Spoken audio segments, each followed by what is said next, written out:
All right, let's try this again. So top of the morning to everybody. It's Maggie from Personal Euphoria with today's plank story.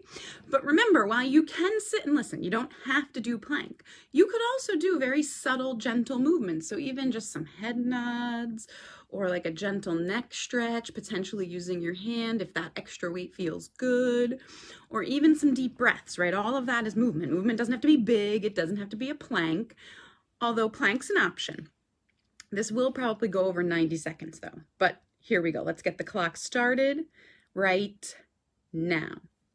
So a couple weeks ago, Matt and I went to St. Lucia to celebrate our 20th anniversary. And spoiler alert, we both get on the plane and we have a fabulous time. St. Lucia is beautiful. There's gorgeous sunsets, gorgeous waterfalls. We saw multiple rainbows. We saw double rainbows. And we had plenty of time for rest and relaxation. It was a great trip, but it was harrowing until the moment we were both sitting on that plane. Because with travel now, which is stressful to begin with COVID, there's all these added things. You have to get your PCR test, and for St. Lucia, you have to get it 3 to 5 days before you fly. And then luckily, a client said to me, hey, my parents went to Aruba and they had to upload their tests to like this website, and it was complicated, which I had no information on for whether you had to do that for St. Lucia. So Matt and I were flying out on a Friday morning.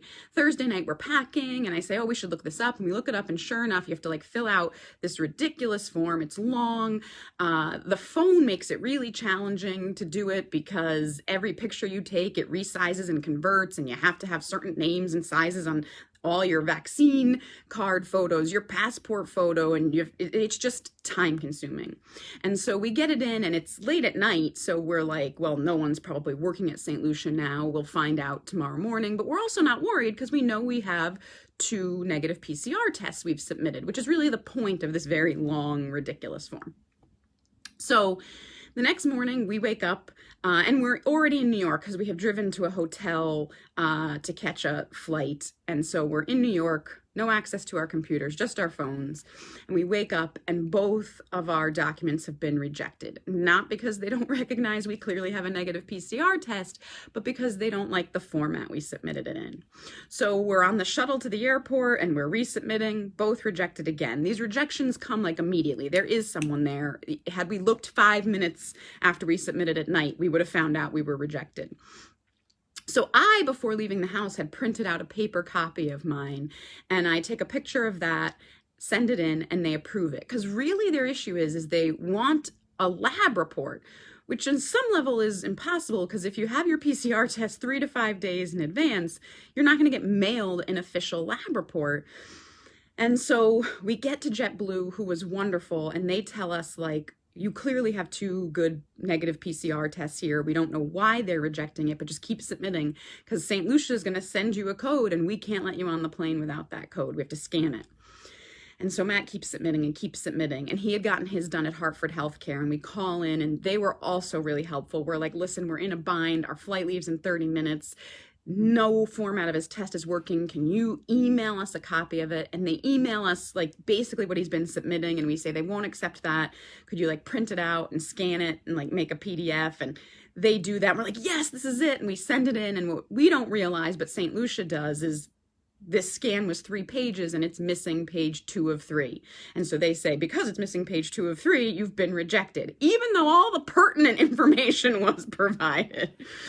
So he's rejected again. And now most of the plane has boarded at this point. And so I say to Matt, like, okay, they don't like the format through your app. Like, log in from like a website and see if you can pull the information out and put it in a PDF, and let's try that. And so he does that and he submits it, and the St. Lucia website crashes, but we think we've gotten it in. And now Matt and I have talked, and we have decided that I'm getting on the plane no matter what, because it'll be easier and cheaper to book one flight, and he can just get the next flight to St. Lucia. And so I go up to the flight attendants and I say, just so you know, I want to get on the plane. And the woman says, what? You have 15 minutes left. Don't you want to stay out here and help him? 2 people are better than 1. And I feel awful because, yes, I have every intent of staying and helping him. I would just like you to know before you close those gates, make sure I'm on that plane so we don't have to rebook 2 tickets here.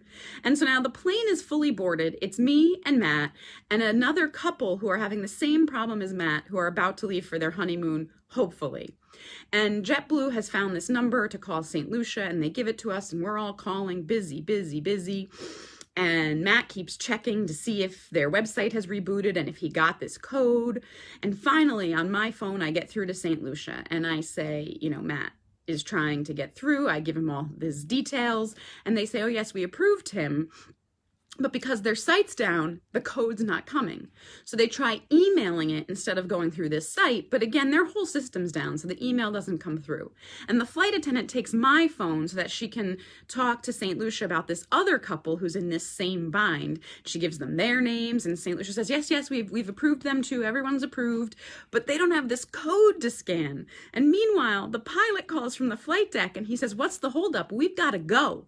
And I'm literally just like, I can't believe this is happening. Like, they're approved, but because of like a logistical code, the ridiculousness of our world, they're not going to get on the plane.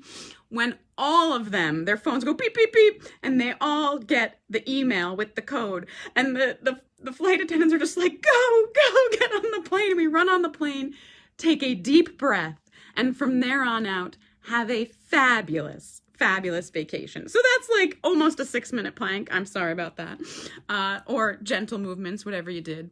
But the point is, I love travel, but I gotta tell you, the added stress of COVID travel, I'm not entirely sure I'm 100% up for it yet. But again, it all worked out. We got to St. Lucia, had a great time.